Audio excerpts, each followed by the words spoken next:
Hi, I'm Carl Azuz. Welcome to the show. Today's Down the Middle coverage starts with a controversial facet of the coronavirus pandemic.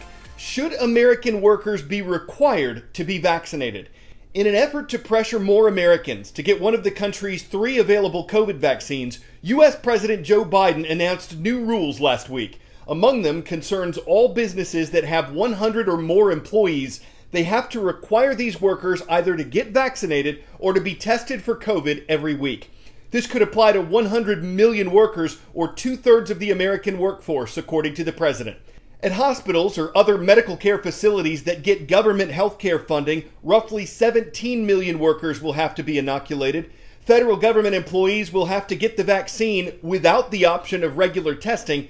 But the new mandate does not apply to members of Congress, so representatives, senators, and the people who work for them will not have to get a vaccine.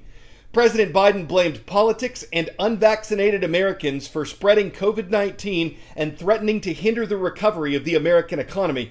But critics point to CDC data that shows more than 11,000 Americans have been hospitalized and more than 2,600 have died, even though they were already vaccinated. Many Americans still have concerns about the health effects of the vaccines, and because they were developed last year, any long-term effects they may have are unknown. One of America's top infectious disease specialists says many more vaccine mandates may be necessary to get the coronavirus pandemic under control.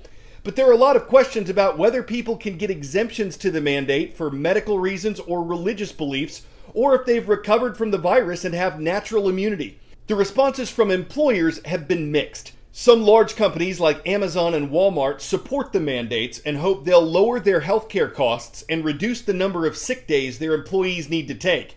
But others are concerned about losing workers who refuse to get the vaccines at a time when many businesses are struggling with a shortage of workers to begin with.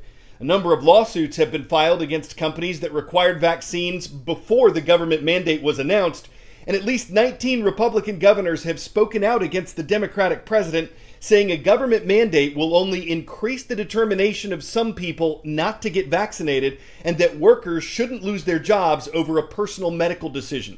Again, this is just one example of one debate concerning coronavirus in America. We expect the subject to be in the news for months to come.